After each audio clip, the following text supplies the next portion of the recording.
So what a week for free speech. First, Elon Musk buys Twitter so all sides could be heard. He's like a cop in a movie who opens the trunk of a car to find a person bound and gagged whose screams couldn't be heard because someone put duct tape over their mouth. Who hasn't been there, right? And Musk's goal for Twitter is like mine at the Planet Fitness steam room. If it's legal, have at it. But then the White House announces a ministry of disinformation to monitor your speech as if they're the parents and you're a newborn in a crib in the next room. So the people lying want to be the arbiters of truth. That's like Seth Meyers deciding what's funny. You're not going to believe this. Here's the lady who's running the thing. Information laundering is really quite ferocious. It's when a huckster takes some lies and makes them sound precocious by saying them in Congress or a mainstream outlet. So disinformation's origins are slightly less atrocious. It's how you hide a little lie. It's how you hide a little lie. It's how you hide a little lie. When Rudy Giuliani shared bad intel from Ukraine, or when TikTok influencers say COVID can cause pain, they're laundering disinfo and we really should take note and not support their lies with our wallet, voice, or vote. Oh! Well, that's it for us tonight. You know what? Maybe she's right. Some forms of speech should be banned. Jeez. So now the government thinks your speech is dangerous. Them! Which is ironic coming from people whose poor choice of words were responsible for people dying during COVID, or whose words are responsible for sending young people off to die in pointless wars.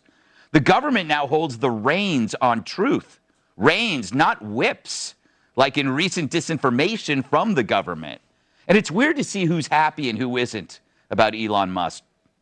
When Elon Musk says, wow, this is about free speech, it seems to me that it's about free speech of straight white men. The right has already seized is this ground that they're on the side of free speech.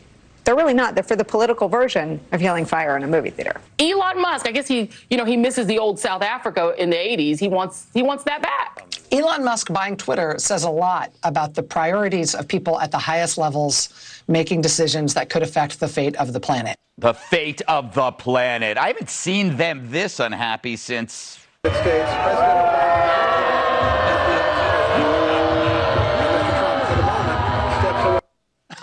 But these are people in the media melting down. And why? Well, they want to control the marketplace of ideas. And it makes sense because this isn't about who can speak. It's about who can be heard. When anyone can speak their mind, why would you listen to Nicole Wallace? But come on. As much as they dislike my opinions, and as much as I make fun of their weight, you'd assume we'd all agree on our right to say these things. We're the free press. Sure, I think Brian Stelter's an idiot, but I'd never censor him just because he stinks of buttermilk pancakes. We're in the same business. We talk for a living. Rachel Maddow should have the right to lie about Russiagate, and I should be able to lie to Geraldo that I'm allergic to hot tubs.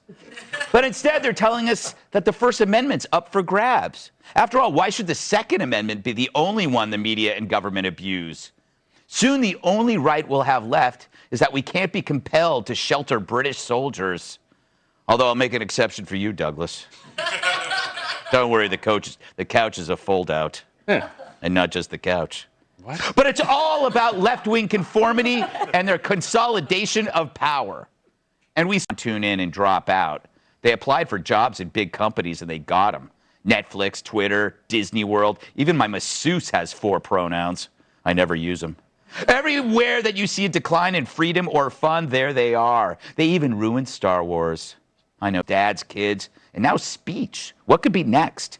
You can say a lot about these leftist a-holes, but unambitious ain't one of them. And with enemies like that, who needs Russia?